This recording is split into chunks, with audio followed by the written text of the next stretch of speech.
Good morning, students. I'm again with you with a new chapter in your civics, and today's chapter is the judiciary. The judiciary of India is an independent body and it is separate from the influence of the executive and the legislative bodies. See, the judiciary is stratified into various levels: the Supreme Court, High Court, District Court, and of course the Lok Adalats. Let's today discuss about the Supreme Court of India. Supreme Court, as we know, is the apex body. It is the apex body among the four levels. It came into power on January 28, 1950. Just 2 days after the Constitution of India was adopted. That was 26 January 1950, and after 2 days, that was 28 January 1950, the Supreme Court of India came into power. So, the Supreme Court is endowed with many duties and responsibilities. Let's discuss them one by one. This is the highest court of appeal, and it is also the protector of the Constitution of the country.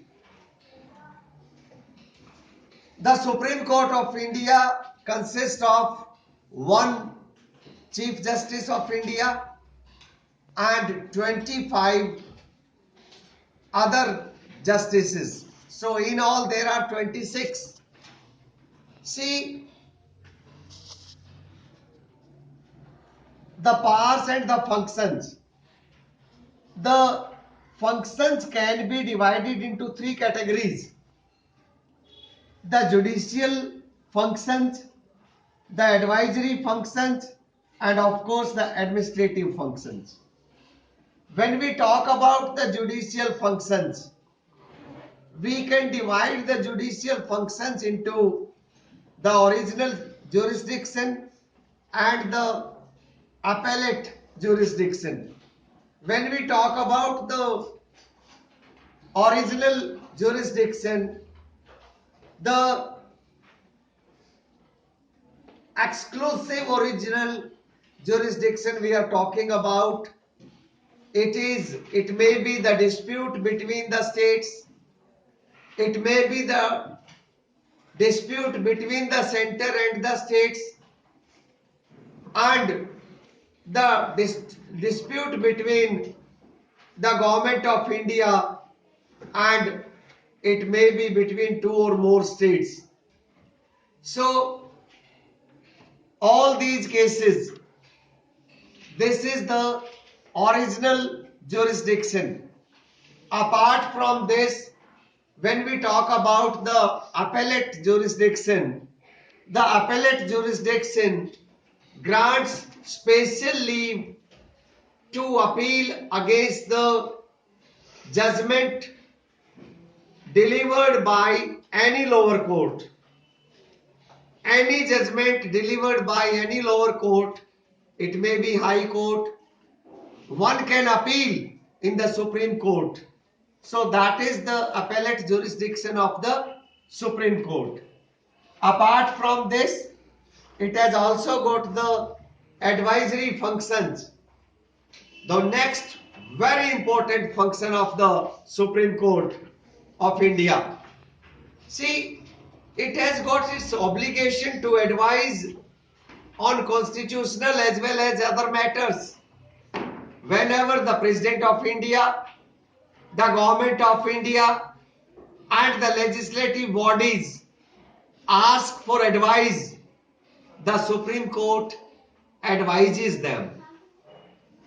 The third function is the administrative functions.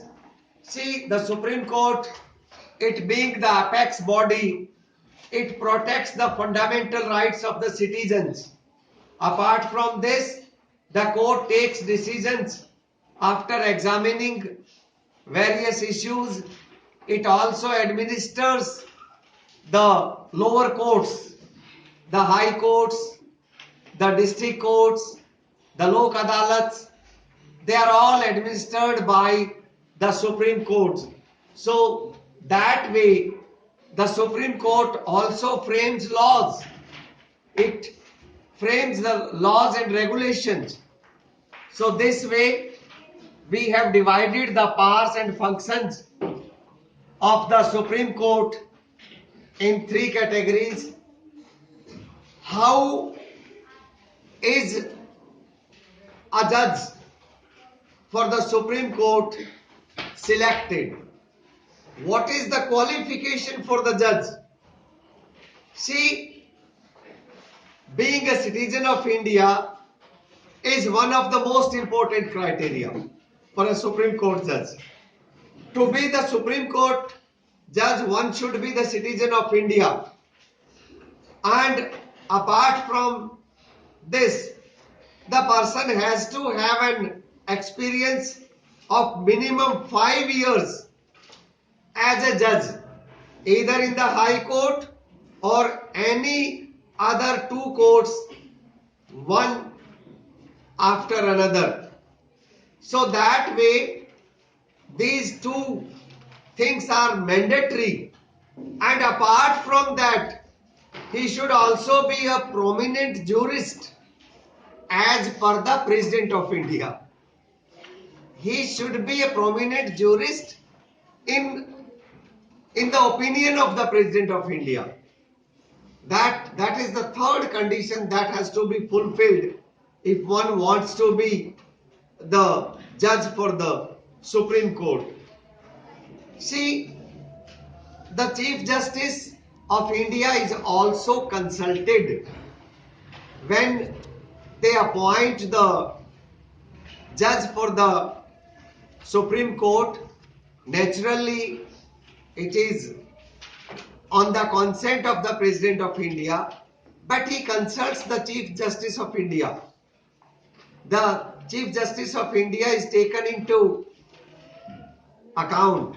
Without his opinion, no judge to the Supreme Court is appointed. How can the judge of the Supreme Court be removed? We have already talked about the selection procedure. Let's talk about how can we remove a judge. It's not so easy. Once one is selected as the judge of the Supreme Court, to remove the Chief Justice or the other judges, a 2/3 majority has to be obtained from both the houses, the Lok Sabha as well as the Rajya Sabha. 2/3 majority. There have been only 2-3 cases so far. So that is how the Chief Justice of India or any other judge of the Supreme Court is removed. That is the procedure followed. A 2/3 majority is needed to remove the Chief Justice of India or the judge of a Supreme Court. So we have talked about the Supreme Court today. In the next video tomorrow we shall be talking about the High Courts, the District Courts, and of course the Lok Adalats. Keep revising your lesson. Do all the exercises. Thanks for joining.